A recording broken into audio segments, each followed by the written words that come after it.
We are your home theater and AV questions answered. This is AVRant. Want your home theater or AV question answered by Tom and Rob? Send it to question@avrant.com. Here we go. Jonathan F. has a pretty straightforward one comparing subwoofers.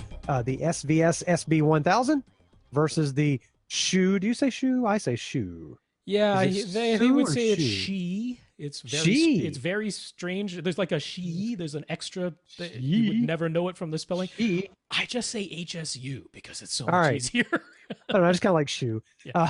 So he wants to compare the SVS SB-1000 with the HSU VTF-1 Mk3. Yeah. Can we offer a comparison? What are the advantages of one of those over the other? I do not have enough detailed knowledge of them. So the SVS SB-1000, the SB standing for sealed box. I do know it's a sealed, yes. It is physically smaller. It's about a 14.5-inch cube. Mhm. And it's a 12-inch driver with, what is the wattage on that? 300 watt amplifier, something along those lines. But anyway, it's physically the smaller of the two.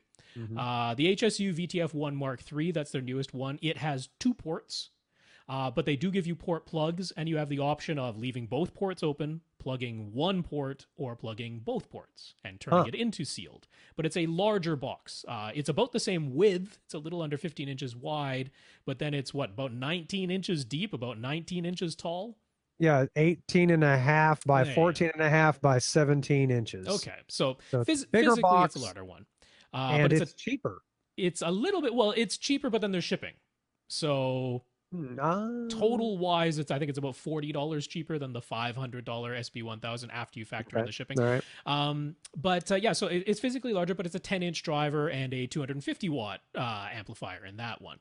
So there's some differences going on here, but yes, they're definitely playing in sort of the same ballpark here. Now, the difference, of course, with that HSU is with this variable tuning, it has some different performance from the SB-1000. The SB-1000, it's a sealed box. It has the one tuning. It plays flat down to about 24, 20. Like they say the -3 dB point is what, 22 hertz, 23 hertz, something like that. Just slightly above 20 hertz. But it's the sealed design, which means that 24? is that what 24. Yeah, so -3 dB at 24 hertz on that SB-1000. So that means it's starting to roll off up higher. It's probably starting to roll off maybe around 35 hertz or so. But it's being a sealed box, it's a more gradual roll off. And it's staying relatively flat right down to that sort of 24 hertz thing, and then it sort of drops off below that. Now, with the HSU, if you leave both ports open, it stays nice and flat down to about 35 hertz or so, but then it drops off quite steeply. Yeah, it says 32 with 2 ports open. Yeah, with 2 ports open.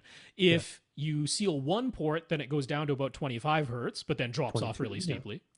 And then if you seal it up, then I'm not actually sure. They don't even list the specs on that one, but they say it's a similar like 25 hertz extension, I think, or something like that. Or Yeah, they don't actually. They just say hybrid tuning is 32 hertz ported or sealed.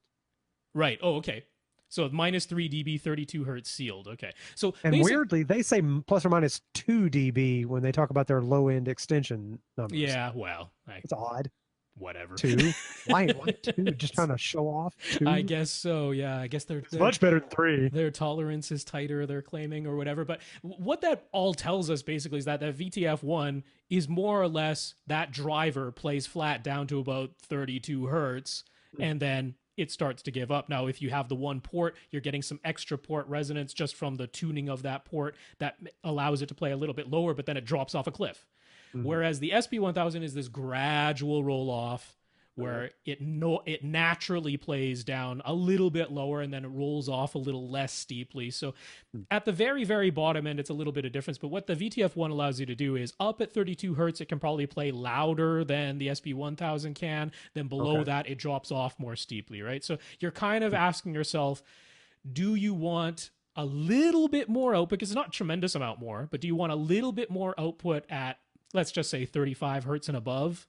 Which would be a little bit of that chest thumping frequency, I think. Because that's up in 50, 60 hertz is that chest thumping. So do you want a little bit more output there with the cost of having a physically larger box, but the price is lower, so that's okay? Or do you want the lower, more linear extension, but not as much output? right? There's no free and no lunch here. flexibility. There's no flexibility right. with the SVS. You get what you get. There's no like ports to play with and plug up. Yeah, but there's no free lunch in subwoofers. Right. You got to give up something to get something, right? So you can get it a little bit louder, but then it doesn't play quite as low as linearly, or you can play lower and more linear, but then not play quite as loud.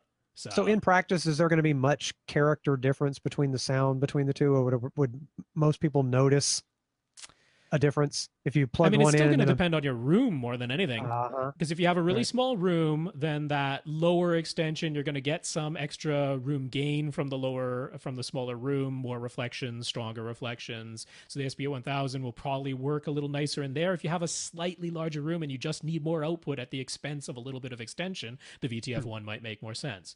Okay, So, that's a good way to yeah. think of it. Yeah. I mean, they're both very capable thingamajigs. Yeah. Neither are bad.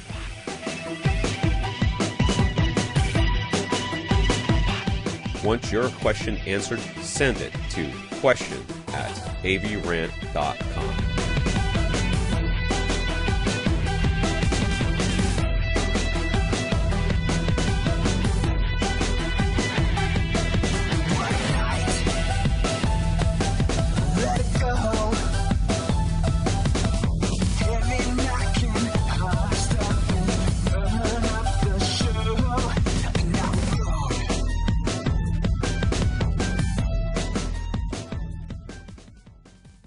This is AVRant.